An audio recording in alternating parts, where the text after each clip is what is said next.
Yang ji jimbur zirdan nimi zhang zonen hunum jimbur nga gyata bakar targan zanto shirmar to. Tumba tikje jan la ki sham tsar mechan rawar seringi zhang kamsa jagar tikji shan la yi larma. Jimi panzo jala sara de gongje topan pawar shinji lo, gongje topan pawar shinji lo, gongje topan pawar shinji lo. Profound and subtle Dharma is rarely encountered in eons. Now we can hear and follow it. May we realize the Tathagata's meaning. To liberate sentient beings, please generate bodhicitta before today's teaching. Today, we will continue with the Sutra of Great Liberation. There will be no class tomorrow. As I mentioned before, that the next 2 sessions will be on the Uttara Tantra, and it would be on Thursday and Friday. Today we will discuss the nature of the 3 jewels. This content may be a bit challenging to understand, so that everyone should study this carefully. I may not fully understand it myself either, but there shouldn't be any major issues. We already discussed earlier that at that time the Bodhisattva faith in science asked the Bhagavan whether the 3 jewels are one entity, 2 entities, or 3 entities. If they are one entity, then taking refuge would become a single refuge. If they are 3 entities, then taking refuge would become 3 separate refuges. In that case, the 3 jewels of Buddha, Dharma, and Sangha would have distinct separate natures. If this were the case, then for sentient beings to practice the 3 jewels and the true Dharma through 3 countless eons, it would be very difficult to establish the ultimate one vehicle. At that time, the Bodhisattva faith in science also said, if the Buddha could explain this to us, it would be extremely beneficial for sentient beings. While the Buddha was in the world, there was no problem. But after the Buddha's parinirvana, if many sentient beings hear the names of the 3 jewels, what kind of benefits they will receive, and they will obtain the abode of highest enlightenment. So at that time, when these questions were raised, the Buddha praised the Bodhisattva faith in science greatly. Excellent, excellent. You have asked about such a great matter of the Buddha. This is truly remarkable. Generally speaking, this question would be difficult to ask, even for bodhisattvas from the 1st to 7th bhumis. Only a great bodhisattva of the 10th bhumi, the Dharma cloud, can ask such a question. When this was explained yesterday, we might have felt that his question about whether the 3 jewels are 1 entity, 2 entities, or 3 entities, right? We might feel this question is not that difficult to understand. We may have felt this way. However, when we analyze it today, perhaps it will indeed be a bit challenging to comprehend. Yesterday we also analyzed, actually, regarding the 3 jewels, the meaning is quite profound. We sentient beings in the 3 realms of samsara are actually in great suffering. In this case, the Buddha first appeared as the Buddha jewel to benefit them. It should be in Rajagrat. This is what we're discussing today. Yesterday, when we discussed the 3 jewels, it was actually for beginners, including ordinary beings, Shravakas and Pratyeka Buddhas. The 3 jewels are taught like steps or stages, layer by layer. They were taught in this way. Later, for great beings who have practiced pure conduct for a long time, the 3 jewels are presented as one entity, just as explained in the Uttara Tantra Shastra. Yesterday we explained this principle, and today we'll continue. First, we need to have a good understanding of this principle. We should consider that imagining someone asking us whether the 3 jewels are one entity or separate entities. If they are separate, do they have 2 natures or 3 natures? When asked this question, how would we answer? Of course, those of us who have studied the Uttara Tantra and certain texts of the 3rd turning of the Dharma wheel, such as the Tathagata Sutra, all know that provisionally speaking, considering the capacities of different sentient beings, the Buddha taught distinct Buddha jewel, Dharma jewel, and Sangha jewel. While in the ultimate sense, there is only one Buddha jewel. Why is this? Because only in the Buddha's mind stream is the true nature truly present. The other provisional Dharma jewel and Sangha jewel are actually not that ultimate. For this reason, most of us acknowledge the ultimate single vehicle or the ultimate one jewel. We acknowledge it in this way. But provisionally speaking, why does the Buddha speak of 2 or 3 aspects? Perhaps we can explain this reason, and we might be able to explain it simply. We would say the Dharma jewel refer to the 3 Pitakas and 12 divisions taught by the Buddha. As for the Sangha jewel, it includes the harmonious Sangha of the lesser vehicle, the bhiksus, the bodhisattvas of the Mahayana, as well as the learners and non-learners, and so forth. We would explain it separately. What is the most ultimate and deepest reason? Perhaps we may not understand it particularly clearly. For this reason, the Buddha especially praised the Bodhisattva faith in science for his question about this great matter. The reason is like this. As for today's content, perhaps we need to investigate even more deeply. Yesterday we already discussed that the so-called 7 jewels can save worldly life, such as poverty or material suffering, but the 3 jewels can nourish the Dharma body and continue the Buddha's wisdom life. This is the true meaning of jewels. The 3 jewels. Also, regarding the jewels, in the Uttara Tantra, it also mentions rare and stainless, possessing power, adorning the world. It explains 6 reasons. Why is it called treasure? Because it is rare in this world, it is stainless, possessing power, and it also adorns the world, and so on. It explains 6 reasons are explained, which everyone should understand clearly. As for the treasure, it is the most precious in the world, just as a pile of the 7 varieties of worldly jewels, the most precious in the worldly wealth. As for the 3 jewels, among all mental wealth, they are the most precious. Are they the most precious? We should use our wisdom to examine this. As impartial observers, this can be established, and you can demonstrate this yourself. Today we'll discuss why the 3 jewels are established as distinct, separate natures. Yesterday we discussed the general characteristics of the 3 jewels. Today we will discuss the distinguishing characteristics of the 3 jewels. The Buddha manifested in the royal palace corresponding to the Dharma body. The Buddha was born in Kapilavastu, in the palace of King Shuddhodana. When manifesting birth, he corresponds to the Dharmakaya. The corresponding to the Dharmakaya actually means that it accords with the Dharmakaya. The Buddha manifests the Nirmanakaya in correspondence with the Dharma body. It's called the corresponding body, the Dharmakaya.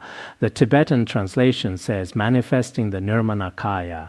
In different versions, this has been explained this way. The meaning is that the Buddha in the royal palace manifested the Nirmanakaya in corresponding to the Dharma body. This second in the text, I think that the second might be meaning and, while I will not to change it temporarily. So what kind of figure is the Buddha? Actually, he was in King Shuddhodana's royal palace. Through the 5 worldly observations, he entered the womb and was born. At this time, he was called a bodhisattva to liberate sentient beings, and he became Prince Siddhartha. The great bodhisattva should be a bodhisattva of the 10th bhumi in order to liberate all sentient beings. In appearance, practiced austerities for 6 years by the Nairanjana river. Later he accepted the offering of the cowherd girl and came to Vajrasana in India, to the Bodhi Mandala at Bodh Gaya. Beneath the Bodhi tree, he manifested the attainment of perfect enlightenment. Perfect enlightenment means self-awakening and awakening others. Not only did he attain awakening himself, exhausting afflictive and cognitive obscurations, he also enables other sentient beings to attain awakening. Self-awakening and awakening others, enlightening all sentient beings. Therefore, he is called Buddha. Buddha also has the epithet, the one who has completely awakened from the sleep of ignorance. This is also called the awakened one. The Tibetan translation also has this meaning. What is the Buddha like? As we are talking about the distinguishing characteristics of the 3 jewels, what exactly is the Buddha like? The Buddha was someone over 2,500 years ago who came to this world, a real, actual person, and not a mythological story, nor a legendary saint, truly appearing before beings to be trained. In India, most of us, although there are many different methods of calculating Buddha's chronology, but the more commonly accepted view is that the Buddha was born in 623 BCE and lived in the world for 80 years, and finally he manifested parinirvana in 543 BCE. So the Buddha is indeed someone who truly appeared in human history, one who awakened himself and awakens others. Moreover, most of his Tripitaka, currently just in the Tibetan canon alone, there are 108 volumes entirely of scriptures spoken by the Buddha. In the Tripitaka, because the Chinese Tripitaka is somewhat different from the Tibetan Tripitaka, the Tibetan Tripitaka gathers together all that was spoken by the Buddha, and then the treatises, those composed by the great Indian masters, amount to over 200 volumes. Buddha, on the one hand, in the region of India, his entire life, whether his birth, his ascetic practices, turning the Dharma wheel, or finally manifesting nirvana, all the activities of his entire life have specific locations, times, and people. Moreover, the Dharma he taught now exists in very clear written form. These texts are not from just one place. How many countries around the world have the Tripitaka? Everyone should be aware of this. Now, there are some superstitious people who think Buddha is just a legend, including in some middle schools and some schools now, including some teachers at some universities. They themselves have only seen the extremely limited history before them and haven't studied much more history than that. They say Buddha is a kind of legend, a kind of superstition. In the past, probably in the 70s and 80s, there were such teachers. This was quite common. But now, perhaps some don't dare say this anymore, but some young people, because they've been influenced by certain misleading teachings regarding the truth of the Dharma and the figure of Buddha, often have distorted explanations. This is very unreasonable, and moreover, it also reveals their own narrow-mindedness and limited knowledge. We should be responsible to history, responsible to truth. How this story actually appeared in history should be clearly stated. If you truly feel it doesn't conform to history, you can go see for yourself, go personally to India and various places where Buddha taught the Dharma, including some surrounding countries now, which at that time were part of India, like Nepal and also Sri Lanka. Some individual countries. The places where Buddha taught various dharmas at that time still exist very clearly. This is called Buddha. The Buddha jewel is like this. Then what is the so-called Sangha jewel like? Sangha means receiving offerings. Disciples receive teachings and understand the truth, hence the name Sangha. What is our monastic Sangha like? First, this Sangha. Receiving offerings means accepting others' offerings or alms. Regarding receiving alms, because the Sangha can accept others' offerings, and also from the Buddha, as disciples from the Buddha, from the teacher, receiving his truth, his teachings. Receiving teachings and understanding the truth, hence called Sangha. Generally speaking, the name Sangha is like this. There are two types of Sangha. One is named for harmony, named Sangha for harmony. Regarding harmony, because the Sangha, we often speak of the 6 harmonies, harmony in body, harmony in mind. In body, dwelling together in the same monastery and such places. In mind, contemplating Buddha together. In speech, chanting sutras together. And also harmony in precepts, upholding the same precepts. Harmony in giving, practicing Dharma giving and material giving. And also harmony in views, having the same understanding. These 6 harmonies, also taught in the Durga Agama, say, be harmonious and mutually respectful. Don't create disputes. Receive from the same teacher, like water and milk. As members of the Sangha, we should follow together harmoniously and live peacefully, without any disputes among us.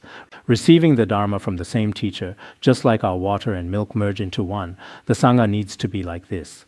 The meaning of our Sangha, in Tibetan, Gendun means virtuous and harmonious, the meaning of harmony. Therefore, as monastics, we truly should be harmonious. And this is very important. If there is no harmony in all the 3 realms, this fault is the greatest. Breaking the harmony of the Sangha is one of the immediate karmas.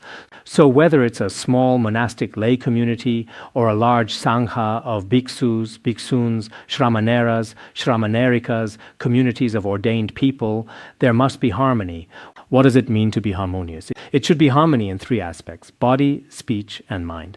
In body, no matter who one encounters, one should be able to get along, able to live together with everyone. This is very important. Some people's bodies don't harmonize with others.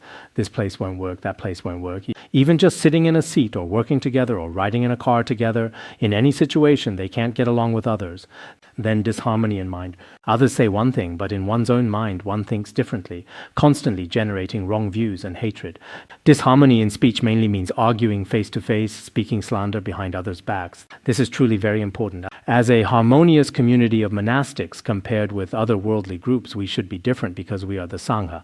Sangha means a harmonious community. If this harmonious community is full of scheming, internally very complicated and chaotic, then such a Sangha has no value in existing.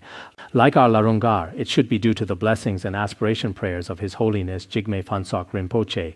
Generally speaking, the Sangha here, whether high lamas and great masters or ordinary monastics, everyone should be considered relatively harmonious. However, among them, there are also some who constantly can't get along with this one or that one, whose speech is also disharmonious, today arguing with this person, tomorrow quarreling with that one, the day after with another person. It seems that after coming here, if they count up their arguments, 5 fingers wouldn't be enough. 1, 2, 3, 4, 5, 6, 7, 8, 9, 10. If they start counting again, all 10 fingers on our left and right hands wouldn't be enough. Some people, after coming to Larungar for many years, have never had even a basic, slightest quarrel with anyone, living together very harmoniously. This is truly very important. Also, especially those among us who lack cultivation, who don't study, contemplate, or meditate regularly, when they come together, they either slander or speak of others' faults. This truly is a very great fault, a manifestation of lacking mindfulness and awareness. Some people, whether eating or chatting together, as soon as they start talking, speak of others' faults. Actually, speaking of others' faults shows that one is a person with faults. This is absolutely true. Because a bodhisattva sees other beings as bodhisattvas, a Buddha sees other beings as Buddhas, and an ordinary being sees other beings as ordinary beings. Moreover, among ordinary beings, those with very strong hatred see everyone else as objects of anger. This is a general natural law. Especially, there are some among us who should be careful in what they say, including some other things, certain words that are not convenient for us to speak, that shouldn't be said in other groups. Those who harm us come in various forms. Some may come in a wrathful form to harm you directly, while some initially use a gentle approach to enter your world. Then you speak to them without reservation, discussing everything, saying anything. Our situation is like this and that, and so on. I've heard some people say that some people here have very loose tongues, revealing everything to outsiders. Although we have nothing shameful to hide, at least if one isn't careful with words. Some people's friends here are not their Vajra Dharma friends, but rather are like Rakshasas, Yaksas, Asuras, various kinds of non-human beings. Some are of the Preta lineage, some are of the Rakshasa lineage, some are of the Yaksa lineage, some are of the Kinara lineage, some are of various other lineages. On the surface, they seem very eloquent. What's your situation now? This and that. Some people here are rather naive. If someone appears before you in a wrathful form, you might be a bit afraid and keep your distance. But then, when they use a gentle approach, especially if they have a particularly special demeanor and manner, you think, oh, this is my good friend. In this world, there are two kinds of friends. One is a true friend, one is a false friend. So sometimes in speaking, one should maintain proper boundaries. Although everyone can speak about certain things, for example, the principles of the Sutra vehicle, worldly principles, you can speak to anyone about them, but some things like the principles of Vajrayana cannot be spoken of casually, as they contain many hidden meanings. There's no need for that. However, some among us may have some other purposes or are truly quite naive. In any case, everyone in different situations should watch their verbal actions, their speech. Otherwise, perhaps you say many things, and in the end you can never clear yourself, ultimately falling into particularly terrifying, dangerous situations. This possibility exists. Therefore, regarding the harmonious Sangha, on one hand, the Sangha should be harmonious and live peacefully together. Perhaps sometimes, for public matters, for some construction work, there might occasionally be arguments, but don't let it last overnight. Confess well. This is one aspect of our institute here that should be different from other practice centers. Don't let it last overnight, at least in one's heart. Not speaking to each other and letting it go overnight. The Dharma protectors here probably wouldn't be pleased with that. Those who used to have particularly bad tempers, constantly arguing with this person and that person, truly Larungar's Dharma protectors, I myself have this feeling, probably won't allow them to stay for very long.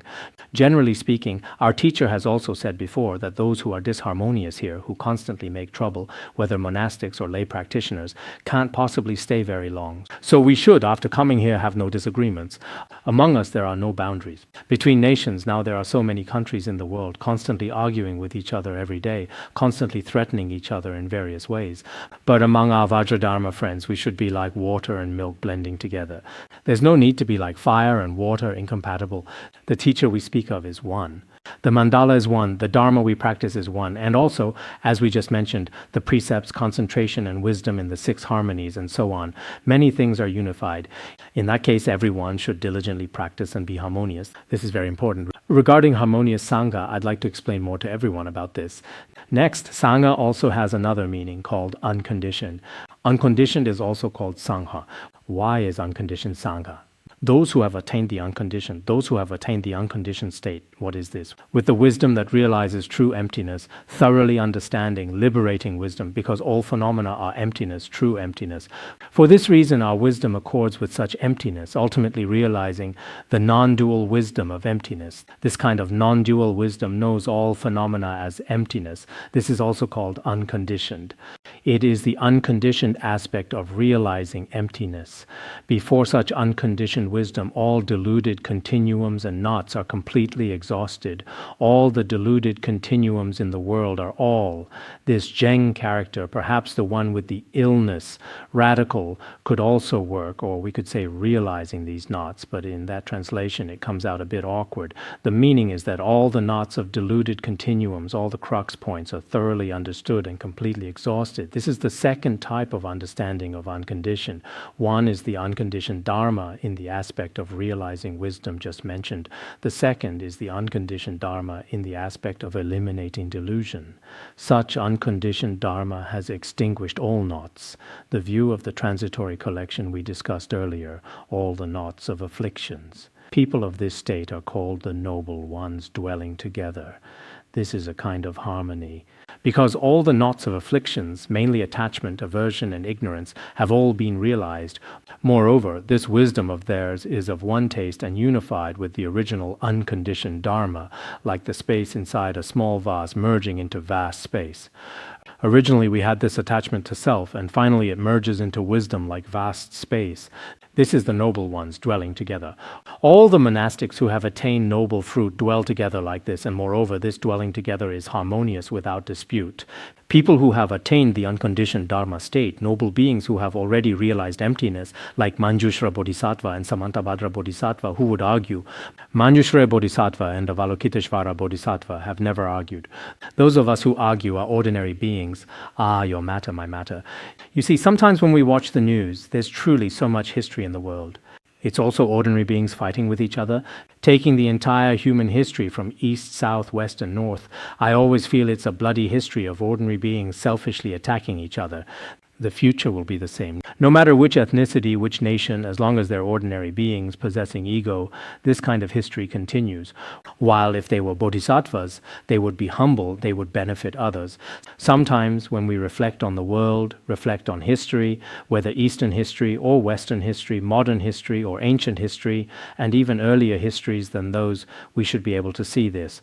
As long as ordinary beings have power, then they will. It's not necessarily that they'll speak very well verbally, but in reality, it's all to protect their own interests. If bodhisattvas were the worldly rulers of all the countries from east, south, west, and north, or the monarchs of various places, they would certainly consider all beings and would think of all people. In this way, we also know very well that if people have realized the unconditioned Dharma, they won't fight, won't attack each other, won't kill each other, they even won't begin to. Constantly dispute without end, using weapons, threatening each other, attacking each other. It won't be like that.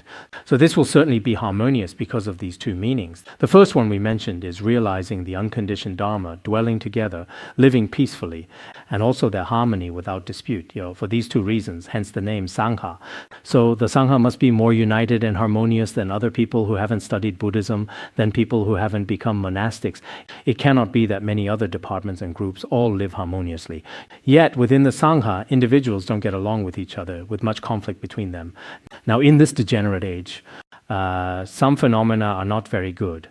For example, between schools in the Han region too, your Chan school, your Pure Land school, your Huayan school, the monasteries don't really get along. In the Tibetan region also, your Gelug, I'm Sakya, I'm Nyingma, again discord. Then within one school, you follow that teacher, I follow that teacher. Between teachers themselves and between the disciples of a teacher's, again, discord.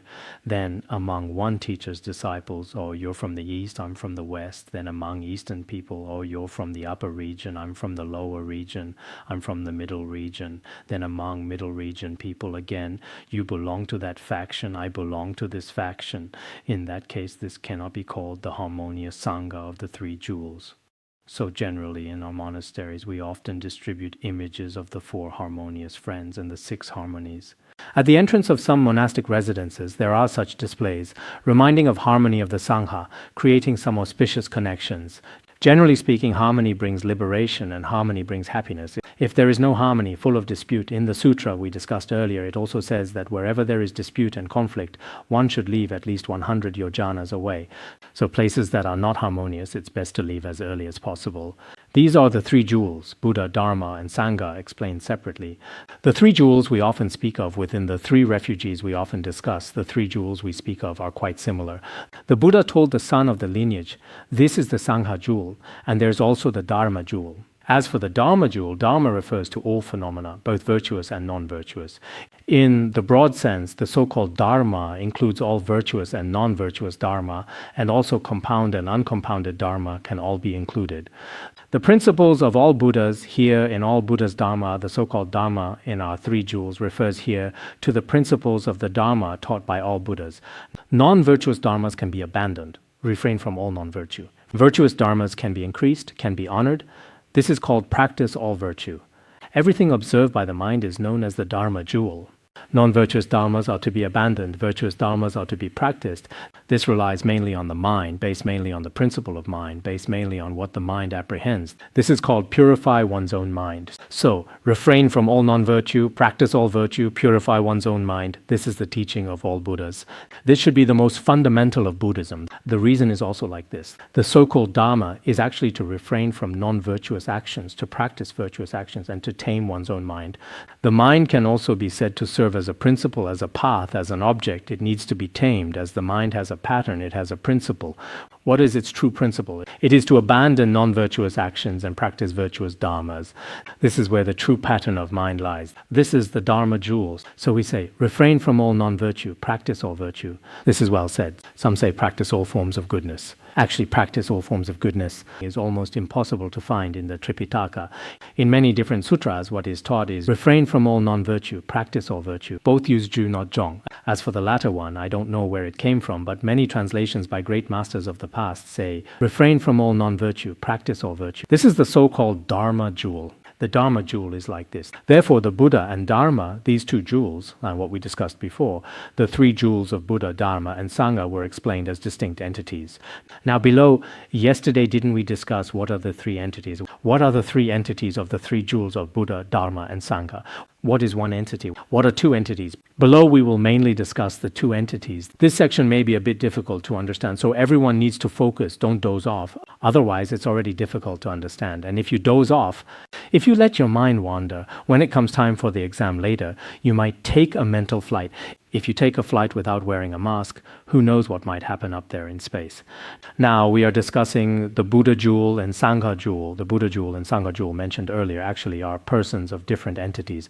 Now, everyone knows the Buddha jewel. The Buddha, as mentioned before, generally in the past, some scriptures, including in some commentaries on the Vimalakirti Sutra, it says that the Buddha is a fruition person, a person who has attained fruition, called a fruition person.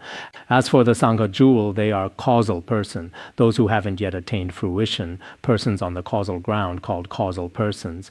We can say that the Buddha jewel and Sangha jewel, one is called causal person, the other is called fruition person. Both can be referred to in terms of persons. These two jewels are different persons. Meanwhile, as they are the different characteristics of one person, so they are distinct entities, and these two entities can be separated. But the Dharma jewel is somewhat different. The Dharma jewel shares the same entity with both the Sangha jewel and Buddha jewel. Just now, the Buddha jewel and Sangha jewel were distinct entities. We can say this. However, the Dharma jewel cannot exist without relying on the Buddha jewel or the Sangha jewel. It cannot be established independently. So the Dharma jewel, in relation to the Buddha jewel and Sangha jewel, the same entity, and is difficult to distinguish. Apart from persons, to take out Dharma alone is very difficult. Why is it difficult to distinguish? Why is Dharma, apart from persons, difficult to distinguish independently? Perhaps some people say that these two jewels, Buddha jewel and Sangha jewel, are just conventionally established names. For example, Buddha jewel is also a conventionally established name. Sangha jewel is also a conventionally established name for practitioners. In that case, the 5 aspects of the Dharmakaya attained by practitioners, along with the merits they attain, can be called the Dharma jewels. Some people think this way. Didn't we just say that separating the Dharma jewel independently is very difficult? Here we can confirm this answer. Separating it independently is quite difficult, cannot be distinguished. Why? Some people think Buddha jewel and Sangha jewel can be conventionally established. In that case, actually, the Dharma jewel can also be independently established. How is it independently established? The 5 aspects of Dharmakaya attained by practitioners, the 5 aspects of Dharmakaya attained by us practitioners. Actually, the 5 aspects of Dharmakaya are Shila, Samadhi, and Prajna. The aggregate of Shila, the aggregate of Samadhi, the aggregate of Prajna, as well as liberation and knowledge and vision of liberation. These are what we often call the 5 uncontaminated dharmas. Generally speaking, when one attains the Hinayana fruition, so the ultimate realization of Shila, Samadhi, and Prajna, as well as the ultimate knowledge of exhaustion and knowledge of non-arising. This is called the 5 aspects of Dharmakaya. When we attain Buddhahood, there is also the ultimate Shila, Samadhi, and Prajna, as well as the ultimate liberation, knowledge, and vision of liberation. They believe that what practitioners have attained, whether Buddhas or monastics, the 5 aspects of Dharmakaya they have attained, all these merits can be independently established as Dharma jewel. They feel, some people think, the Dharma jewel can be independently established. The 5 aspects of Dharmakaya attained by practitioners, all these roots of virtue and merits, if they can be independently established, this would be the Dharma jewel. However, this explanation, the answer here is, this meaning is not so. This explanation is unreasonable. How is it unreasonable? Why? Below it explains that the so-called Dharma jewel cannot be independently established. It must rely on persons, either monastics or Buddhas. It relies on these 2. Otherwise, the Dharma jewel alone cannot be established.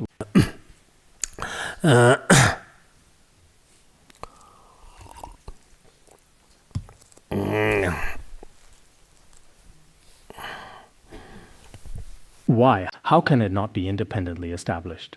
Now, by means of these various virtuous merits, the 5 aspects of Dharmakaya we discussed before, all meritorious and excellent virtuous qualities, these accomplish the person. For these to be accomplished, they must depend on persons. Whether the 5 aspects of Dharmakaya in a monastic's continuum, like the 5 aspects of Dharmakaya in an arhat's continuum, or the 5 aspects of Dharmakaya attained by the Buddha, they all must have the status of a person to be established. Apart from Dharma, there is no person. If separated from Dharma, there is also no person. How can one separate the person and establish 2 jewels? So how could there be, apart from the person, another separate jewel obtained? There's no such thing as a Dharma jewel and a person jewel as 2 separate entities. Here, 2 jewels in the Tibetan actually refers to Dharma jewel, and the meaning is, apart from Dharma, there is no person. Without persons, if you try to separate them, then independently establishing the Dharma jewel is impossible, and becoming Dharma jewel is impossible. So our view is still the same as what was explained before. The Dharma jewel either goes together with the Sangha jewel, these Dharma essentials established in the continuum of monastics, or goes together with the Buddha jewel, these Dharmas established in the Buddha's continuum. Then it can be established. Now, distinguishing person and Dharma, person here should be, as just explained, causal persons and fruition persons, referring to the Sangha jewel and Buddha jewel. Person and Dharma have similarities and differences, which refers to the relationship between Dharma jewel and persons. There are aspects of shared entity and aspects of distinct entity. We often say one essential nature, different conceptual isolates. In Buddhist epistemology, there is such terminology. Here, from the perspective of the Buddha jewel, the Dharma jewel and Sangha jewel, in the ultimate sense, are actually one entity with it. But in terms of different isolates, there truly is the aspect of Dharma and the aspect of Sangha. But what's more important here is that Dharma can be said to be merged into the Sangha jewel and Buddha jewel. He mainly wants to explain the 2 entities. As for the 2 entities, the Dharma jewel is separately merged into either the Sangha jewel or the Buddha jewel. So this is what he wants to explain here. Through Dharma, one becomes a person. After we practice Dharma, we become persons, whether becoming an arhat or a monastic, or through Dharma, one becomes a Buddha. So through Dharma, one becomes a person, and Dharma belongs to persons. All meritorious virtuous Dharmas arise either in the continuum of monastics or belong to the Buddha. So Dharma belongs to persons. This is the correct way for explanation. Not, as you said before, independently establishing the 5 aspects of Dharmakaya as Dharma jewel. It cannot be interpreted like this. Here, the aggregate of complete liberation, the 10 powers and 4 fearlessnesses, the 32 marks, the 80 excellent signs, as well as the 10 paramitas, even the countless samadhis, all these are explained as the Buddha jewel. Everyone should understand this. So here we often say regarding the Buddha, he possesses these immeasurable and boundless merits of the Buddha Dharma. Actually, the so-called Buddha is what we call the ultimate characteristic of these merits. This is called Buddha. The so-called Buddha, although what we can see before us are Buddha images adorned with excellent marks, and this Buddha jewel can be manifested, but actually these merits all reaching their ultimate characteristic. This is called Buddha jewel. Buddha jewel is understood this way. Below it says this is the Buddha jewel in the ultimate sense. As for the Sangha jewel, it refers to the five-part Dharma body in the Hinayana tradition. In the Hinayana, from the stream enterer path and stream enterer fruition all the way to arhatship, within their mind streams, all the uncontaminated dharmas of the five-part Dharma body constitute the Sangha jewel. Of course, initially, at the level of stream enterer fruition and stream enterer path, these may not be in their most ultimate form, but according to the Abhidharma Kosha and other texts, including the Mahayana Abhidharma, in the continuum of learners, there are also corresponding uncontaminated qualities: Shila, Samadhi, Prajna, liberation, and knowledge and vision of liberation. Thus, this is what is explained as the Sangha jewel. These in the Hinayana continuum are called Sangha jewel. All these good qualities, these merits of virtuous dharmas, compounded and uncompounded dharmas, they have their characteristics and their principles. That is to say, what we mentioned before, including the 6 paramitas mentioned earlier, or the 4 fearlessnesses, or these on our paths. Some are contaminated, manifest, compounded phenomena. Some are uncontaminated and uncompounded dharmas in the continuum of noble beings. Also, some have various different characteristics. Some possess various different characteristics and reasonings. All of these serve as standards and applications. As for standards and applications, in Tibetan this also carries the meaning of objects of cognition. Whatever dharmas can be cognized, it also has this meaning, or serving as guiding standards and being put into practice. Whatever belongs to dharma, all of these things, whether as guiding standards or as practical applications, or as dharmas that our minds can cognize, are also termed dharma in function, are also called dharma jewel. In Tibetan, our dharma in function also means dharma jewel. All of this can be established as dharma jewel. That earlier explanation of the 3 jewels is what we generally accept. This one as a higher level of 3 jewels for noble beings, this way of establishing them. Through the explanation of the 2 meanings, the dimension of dharma also has the distinctions of Buddha and Sangha. Therefore, they are included within the dharma jewel. What does this passage mean? It's that the 3 jewels we discussed above, the Buddha jewel and Sangha jewel we discussed above, actually in their nature are of the same entity. Whether Dharma jewel or Dharma or person, they are actually of the same entity. But for the sake of sentient beings, though speaking of 2 meanings, Dharma jewel and person jewel, or Sangha jewel and Buddha jewel, so 2 meanings, Dharma and person, but these 2 meanings in the true nature of the Dharma Dhatu can also be established as different Buddha, Dharma, and Sangha. The Buddha, Dharma, and Sangha here have their truth of the Dharma Dhatu. In this truth of the Dharma Dhatu, didn't we already explain before that Buddha is the 4 fearlessnesses and so on? Such merits are called Buddha jewel. Then, as for Sangha jewel, the 5 aspects of Dharmakaya mentioned before in Hinayana, this is also established in its Dharma Dhatu. Then, as for the Dharma jewel, it is also the collection of compound and uncompounded virtuous dharmas and merits, which all call Dharma jewel. So within such a nature, it can also establish the distinct entities of the 3 jewels of Buddha, Dharma, and Sangha. This is the Dharma jewel. This is the general way of establishing the Dharma jewel. Here, in Tibetan, it says different from Buddha and Sangha, such as the Dharma jewel and called Dharma jewel. The character Dharma in the middle is not there. Different from Buddha and Sangha, such as the Dharma jewel, and this way might be better. As there, Dharma and person, these 2 are highlighted actually because from this point onward, the main emphasis is on the 2 entities. If we're discussing 2 aspects, then this Dharma jewel either belongs within the Buddha's continuum or belongs within the Sangha's continuum.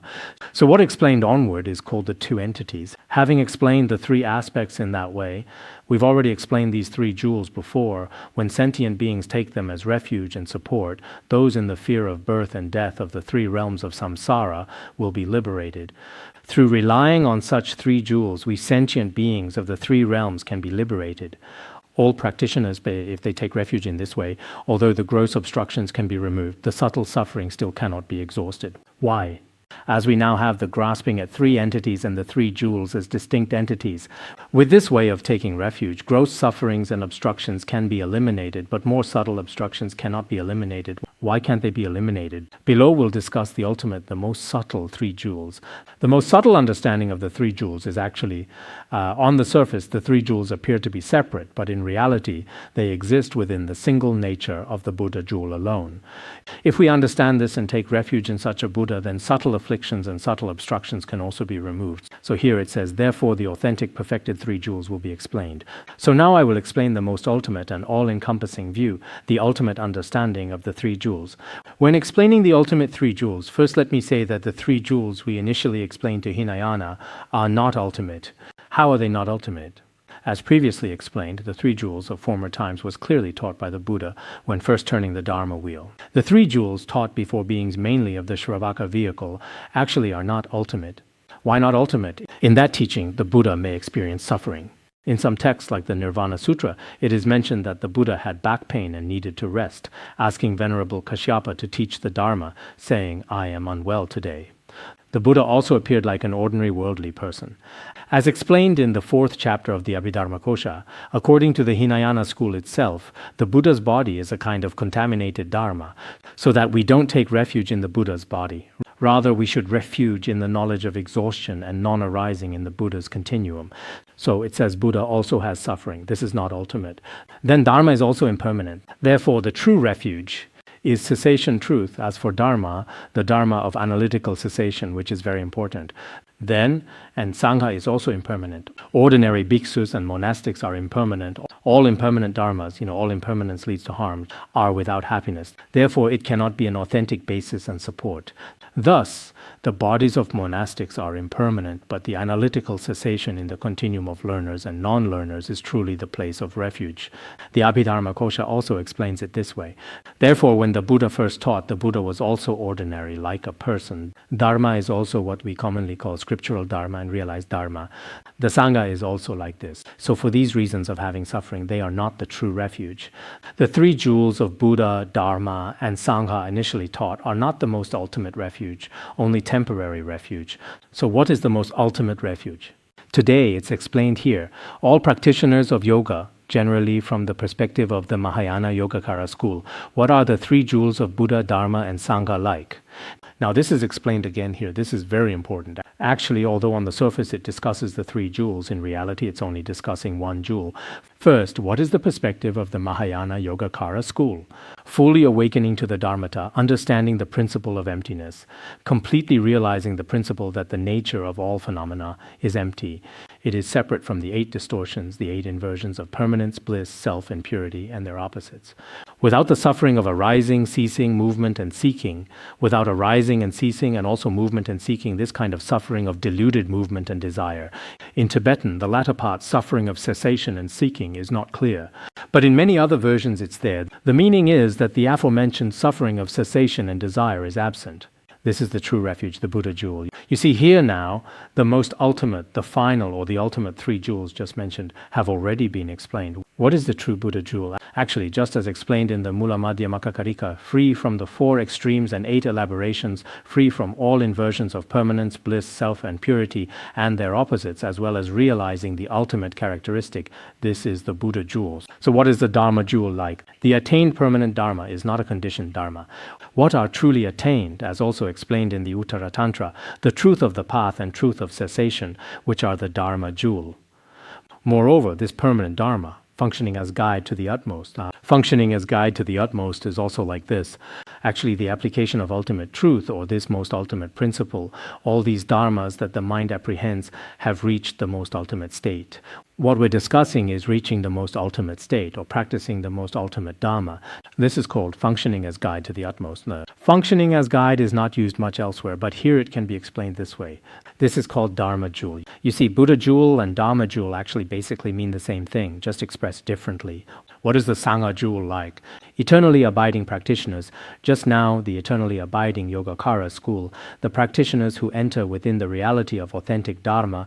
Entering within the reality of authentic Dharma means comprehending or realizing true Dharmata, perpetually accomplish the uncompounded abode, realizing the unconditioned Dharma, which is called the Sangha. So the three jewels of Buddha, Dharma, and Sangha when viewed in the ultimate sense, actually have reached the characteristic of the unconditioned. This is the three jewels. That is to say, the 8 inversions will be forever extinguished. And with ordinary and noble beings, this due character is probably not right. And with ordinary and noble beings and noble beings all harmonized forever without dispute. The noble Sangha and Sangha jewel, what's the difference between these two? The so-called Sangha jewel is that whether ordinary beings or noble beings, all are harmonized forever without dispute. This is called Sangha jewel. This is the Sangha jewel. I see Dharma jewel, Sangha jewel. Here, before discussing Sangha jewel, the Sangha and Sangha jewel have been separated. Previously, the 3 jewels were explained as differentiated between humans and Dharma. The 3 jewels we discussed before are actually based on persons and Dharma, all explained as distinct entities. Here, since the Dharma and also the Sangha have arisen upon the single entity of the Buddha, the 3 jewels now being discussed, the 3 jewels as one entity, everyone should understand this. When discussing the final ultimate 3 jewels, actually we're all discussed in terms of the characteristic of uncompounded Dharma. So although they have been divided into Dharma and Sangha, actually there's no real difference. Although divided into Dharma and Sangha, actually they're all of one taste and one entity with Buddha's nature. It is for that reason, for this purpose that I have explained to you. Here I explain to Fei is incorrect, and Fa should be changed to Ru, meaning you. So for this reason I explain to you, explain what? The 3 jewels as one entity, the 3 jewels are all of one entity. Although before sentient beings we speak of 3 jewels, actually they are of one, and will turn all beings toward a single vehicle. It is for guiding all sentient beings to enter ultimately, truly the single vehicle. This is most ultimate. So in the Lotus Sutra it says this alone is true. The other 2 are not real. This sentence is very important. Actually there's only one truth and there cannot be 2 kinds. So which is the true reality, the 3 jewels as distinct entities, or the ultimate single vehicle, ultimate one entity, most real? Actually, the ultimate single vehicle is most real. Therefore, in studying the Noble Great Liberation Sutra this time, everyone should understand from the meaning of the 3 jewels the necessity of temporarily dividing into 3 vehicles, or the necessity of dividing the 3 jewels into 3 entities, and then in the middle also dividing into 2 aspects is necessary, because with 2 entities, comparatively speaking, Dharma can merge into Sangha jewel and Buddha jewel. But most ultimately, it's one entity. First 3, then 2, finally 1, ultimately one entity. All the myriad phenomena in our world, temporarily there may be 2, 3, or 4, but ultimately realizing the Dharmadhatu of one taste and one entity. If we truly realize the Dharmadhatu of one taste and one entity, actually this is the Buddha jewel, this is also the Dharma jewel and the Sangha jewel as well. So why are Buddha, Dharma and Sangha in the ultimate sense inseparable? This has very profound meaning. Therefore this scripture, as also explained before, on the surface are Namo Buddhaya, Namo Dharmaya, Namo Sanghaya. Just hearing a Buddha's name, then being born in a pure realm actually, with the Pure Land School's many Buddha recitation methods' ultimate intent, there are also similarities. We often speak of reciting the Buddha's name, Amitabha's name, relying on Amitabha Buddha's blessing power to enable us to be born in the pure land of ultimate bliss, being born in a pure realm. Actually, this is the principle of being born through Buddha recitation, being born carrying karma. But such principles in the Sutra of Great Liberation initially use profound yet accessible teachings to lead us through this method. But in the end, just like in the Lotus Sutra, the most ultimate meaning is to enter the ultimate single vehicle. This passage I may not know, because this passage perhaps, if one hasn't studied the Abhidharma Kosha nor the Uttara Tantra, many teachings of Mahayana and Hinayana generally speaking, it might be rather difficult to understand. That's how I feel. But I may not quite sure about my explanation, because the Noble Great Liberation Sutra has no Tibetan or Chinese commentary, so I can only rely on my own effort to explain it. Perhaps some places may not be entirely correct, but in any case, why did the Buddha say, "You asked very well, you asked about a particularly significant matter"? If he hadn't explained such a profound ultimate single vehicle, then perhaps it wouldn't be much. Sometimes we ask questions very simply, but if the Buddha praises it highly, that indicates the Bodhisattva's question was very profound. Moreover, relying on such auspicious connections, the Buddha explained the principle of the ultimate single vehicle through the characteristics of the 3 jewels very clearly. I hope everyone also understands the view of the ultimate single vehicle and the ultimate 3 jewels. All right, that's all for today. Sonandai Tamsa Thogaya Tonani Jana Pasi Jirgana Jirano Chubai Jupun Sonen Droa Droa Bandara Bandharangara Padma Sodargye Bandharangara Padma Sodargye Bandharangara Padma Sodargye